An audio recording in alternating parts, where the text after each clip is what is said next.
Break के बाद एक बार फिर से आपका स्वागत है। आप देख रहे हैं बजट स्पेशल टैक्स गुरु। और बजट में सरकार को क्या करना चाहिए, टैक्स पेयर्स की उम्मीदें हैं, इन उम्मीदों पर सरकार कितना खरा उतरेगी, सरकार की सीमाएं क्या, इन सारे मुद्दों पर बातचीत कर रहे हैं हम। और हमारे साथ बने हुए हैं तीन खास मेहमान। मुकेश पटेल साहब अहमदाबाद से हैं, शरद कोहली जी हैं, गौरी चड्ढा जी हैं। तो इन तीनों से बातचीत करें, लेकिन सबसे पहले चलेंगे मुकेश जी के पास। मुकेश जी, एक जो वर्ग है जो हम हर बजट में अपने आप को थोड़ा सा ठगा सा महसूस करता है, वह है नौकरी पेशा वर्ग। तो नौकरी पेशा वर्ग के लिए आप कुछ विशेष सुझाव देना चाहेंगे? नहीं, मैं इनका बड़ा एडवोकेट हूं कि salary tax payers are perhaps the most honest class, क्योंकि उनके पास कोई और चारा नहीं है टैक्स देने के सिवा। उनके सैलरी में से, वेतन में से टीडीएस कट जाता है। औरों को तो ऑप्शन है कि हमें क्या दिखाना नहीं दिखाना। तो सैलरीड क्लास को जो स्टैंडर्ड डिडक्शन है उसमें, जैसे भाई साहब ने आगे बताया था कि देयर इज इन्फ्लेशन राइज, तो एक्चुअली ये स्टैंडर्ड डिडक्शन को इन्फ्लेशन से लिंक करके हर साल स्टैंडर्ड डिडक्शन बढ़ता रहे, ये तो हमें मिनिमम करना चाहिए। और दूसरी बात कि ये फर्स्ट स्लैब हमारा 5% का है, फिर आप सीधा 20% पर जंप कर जाते हैं, तो ये भी सही बात नहीं है। यू शुड हैव 5, 10, 20, तो हम समझ सकते हैं। ये दो चीजें मैं खास कहना चाहता हूँ salaried tax payers. Salaried class के इन्होंने एक बड़ा अच्छा डिडक्शन को इन्फ्लेशन से लिंक कर देना चाहिए। क्यों संभव है? बिल्कुल संभव है, क्योंकि अगर हम देखें तो हम long term capital gain tax की अगर बात करें तो उसमें इंडेक्सेशन का बेनिफिट सरकार हमें देती है।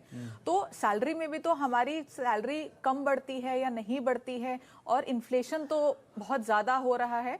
तो डेफिनेटली अगर सैलरी को भी उससे लिंक कर दें या डिडक्शंस बढ़ा दें या इस तरह से कहीं लिंक कर दें, क्योंकि जैसे अभी मुकेश जी ने भी बोला 2014 में ये लिमिट बढ़ी थी 80C की, तो अब हम 2023 में खड़े हैं। इतने सालों से हमारी कोई लिमिट ही नहीं बढ़ी है। ज्यादातर लिमिट जो मेन कॉमन सेक्शंस है उनकी लिमिट नहीं बढ़ी है। तो डेफिनेटली उसको इन्फ्लेशन से एडजस्ट करके उतनी बढ़ जानी चाहिए कि इतने सालों का जो इन्फ्लेशन है वो एडजस्ट हो जाए। हालांकि सब सुन रहे होंगे तो हमारे कोहली साहब कह रहे होंगे कि ये लोग बात कर रहे हैं सब ओल्ड टैक्स रिजिम को ज्यादा बेहतर बनाने की, लेकिन सरकार का फोकस ही अलग हो, तो न्यू टैक्स रिजिम को ज्यादा बेहतर बनाना चाहती है। तो आपके हिसाब से ओल्ड को छोड़ देना चाहिए?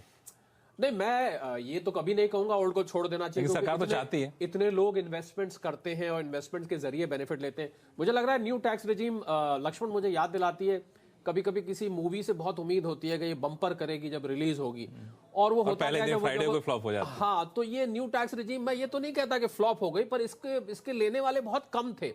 तो अब मुझे लग रहा है सरकार किसी तरह न्यू टैक्स रिजीम बड़े शौक से लाई गई थी। आप भी इस बात को जानते हैं, आप तो गलियारों से ऐसी खबर निकालते हैं जो किसी के पास होती नहीं।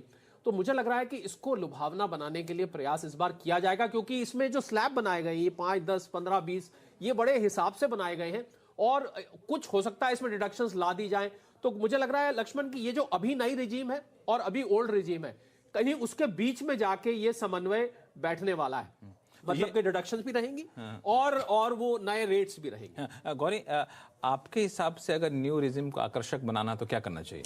देखिए, अगर जो स्लैब्स हैं उसको थोड़ा सा कम कर दें तो बेटर होगा, क्योंकि अगर मुझे लगता है अगर डिडक्शंस ले आए या कुछ और किया बदलाव तो ज़्यादा कॉम्प्लिकेटेड हो जाएगा, क्योंकि ऑलरेडी जो आम जनता है वो दोनों स्लैब रेट्स में ही उलझी हुई है कि हम ओल्ड लें, न्यू लें, कौन सा बेटर है। उनको अभी यही नहीं समझ आ रहा। अब इसमें अगर हम ऐसे चेंजेस करेंगे कि इसमें चलो हम आपको 80C तो दे देते हैं, 80D तो दे देते हैं, बाकी नहीं देते, तो कन्फ्यूजन मुझे लगता है और बढ़ जाएगी।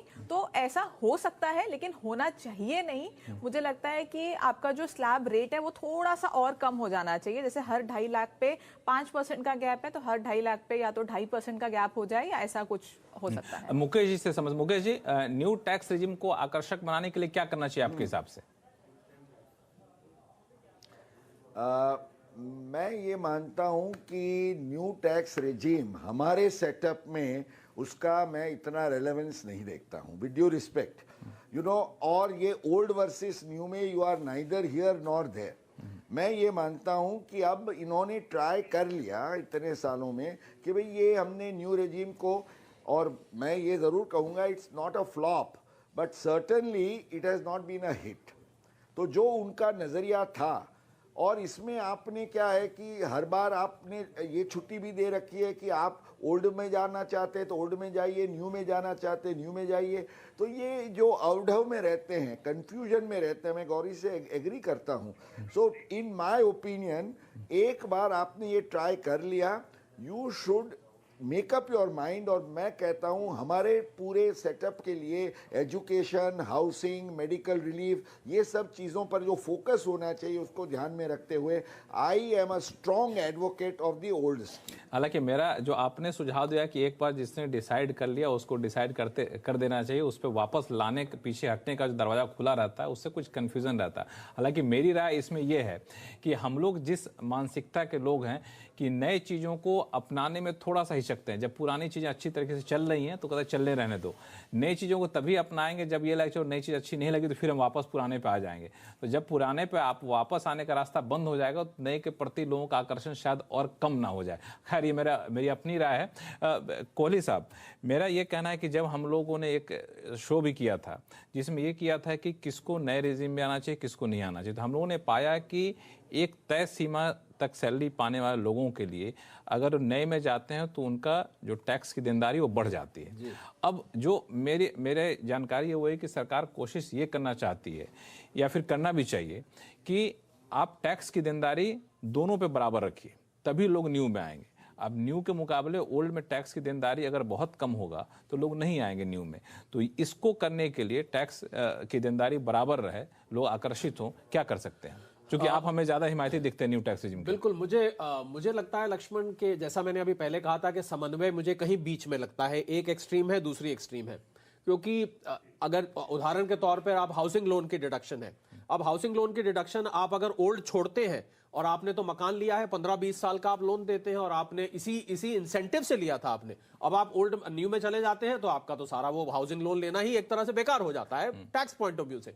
तो मुझे समन्वय बीच में इसलिए लगता है कि मुझे लग रहा है न्यू रेजीम सुदृढ़ बनाई जाएगी और कुछ डिडक्शंस जो ओल्ड में मिलती हैं वो अब नई में दी जाएंगी। तो ये मैं बीच में जो कह रहा था, बीच का मतलब यही है कि आप ओल्ड मत छोड़िए, न्यू पे पूरी तरह से सक्सेसफुल नहीं रही तो न्यू को ही लुभावना बनाया जाएगा जिससे ज्यादा लोग न्यू की तरफ जा सके, ओल्ड को छोड़ सके। क्योंकि टैक्स का सिंप्लीफिकेशन मुझे लग रहा है लक्ष्मण इस सरकार का बहुत इंपॉर्टेंट एक ध्येय है। चलिए, तो उम्मीद करते हैं कि इस टैक्स को सरल करने की पूरी कोशिश सरकार करेगी इस बजट में।